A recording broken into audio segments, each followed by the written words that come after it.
সুপ্রিয় দর্শক মণ্ডলী, আসসালামু আলাইকুম। যারা আমাদের ভিডিওটা দেখছেন তাদেরকে অসংখ্য ধন্যবাদ, এবং যারা আমার চ্যানেলে নতুন তারা অবশ্যই আমার চ্যানেলটি সাবস্ক্রাইব করে আমাদের সঙ্গে থাকবেন।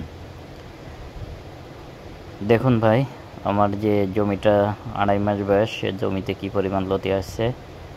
আর এই লতি আসার পিছনে কয়েকটি কারণ আছে, যে আপনারা যারা নতুন চাষি লতি চাষ করতে চাচ্ছেন অবশ্যই আমি যে বিষয়গুলো বলবো এগুলো আপনারা একটু ফলো করার চেষ্টা করবেন।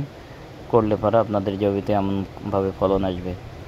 আপনারা যখন জমিটা চাষ দিবেন, লতি চাষ করার পূর্বে যখন প্রাথমিক চাষ দিবেন, তখন চাষে আপনারা 1 বিঘা জমিতে 20 কেজি করে টিএসপি, পটাশ এবং ইউরিয়া সার এবং কেঁচো মারার জন্য যে কোনো দানাদার সানফ্রান হোক, যে কোনো একটা 1 কেজি অথবা 1.5 কেজি এটা আপনারা চাষে দিবেন। এটা চাষে দেওয়ার পরে জমিটা সুন্দর করে সমান করে তারপরে আপনারা চারাগুলো সুন্দরভাবে সারিবদ্ধভাবে 1 হাত বাই 1 হাত দূরত্বে গাছ থেকে গাছের দূরত্ব দিয়ে আপনারা সুন্দর করে লাগাবেন, এবং লাইনের থেকে লাইনের দূরত্ব দেবেন 1.5 হাত। এভাবে সুন্দর করে যখন লাগানো হয়ে যাবে, আপনারা জমিতে হালকা পানি রেখে আপনারা জমিতে যাতে কোনো প্রকার ঘাস না হয় এদিকে খেয়াল রাখবেন। খেয়াল রাখার পরে জমিতে যখন জমির বয়স 15 দিন বা 20 দিন হয়ে যায়, দেখবেন যে আপনার গাছে 2 পাতা বা 3 পাতা হয়ে গেছে, তখন আপনারা প্রথমে সার প্রয়োগ করবেন। এই 15-20 দিনের মধ্যে আর কোনো সার দিবেন না। যখন গাছে দেখবেন 2 পাতা 3 পাতা হয়ে গেছে, তখন আপনি জমিতে প্রথমবার সার দিবেন। তখন আপনারা কি সার দিবেন? তখন আপনারা রোটন দেবেন।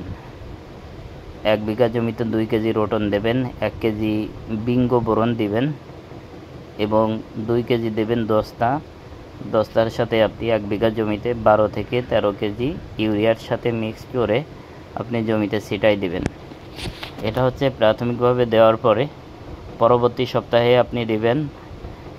এই সপ্তাহে যেহেতু ইউরিয়ার সাথে বিভিন্ন প্রকার ওষুধ দিয়েছেন, পরবর্তী সপ্তাহে দেবেন আপনি শুধু টিএসপি। আপনি 12 থেকে 15 কেজি টিএসপি, এর সাথে 1 কেজি আপনি থিওবিট মিক্স করে আপনি জমিতে সুন্দর করে ছিটিয়ে দেবেন। এভাবে দেখবেন যে 2 বার বা 3 বার সার দেওয়ার পরেই আপনার জমিতে লতি চলে আসছে। আর যখন গাছের বয়স 40 থেকে 45 দিন হয়ে যাবে, তখনই দেখবেন যে আপনার গাছের চারপাশ দিয়ে লতি বের হচ্ছে, এবং 60 দিনের মাথায় আপনি সেই লতিগুলো সংগ্রহ করতে পারবেন। এভাবে আপনি জমিতে যদি চারা রোপণের পরে এভাবে পরিচর্যা করেন, তাহলে ইনশাল্লাহ দেখবেন যে 60 দিনের মধ্যে আপনি জমি থেকে লতি তুলতে পারতেছেন। আর যখন লতি কাটবেন অবশ্যই এই যে এইভাবে গিট রেখে রেখে লতি কাটবেন।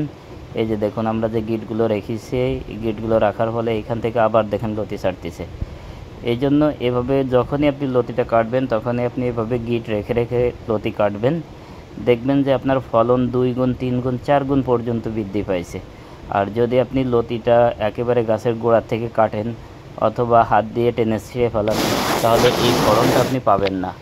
এই জন্য যারা নতুনভাবে লতি কচু চাষে আসতেছেন, অবশ্যই আপনারা আগে বিভিন্ন পরামর্শমূলক ভিডিও দেখবেন, তারপরে আপনারা পরামর্শ নেবেন, তারপরে আপনারা জাত নির্বাচন করবেন, তারপরে আপনারা লতি কচু চাষ করতে আসবেন।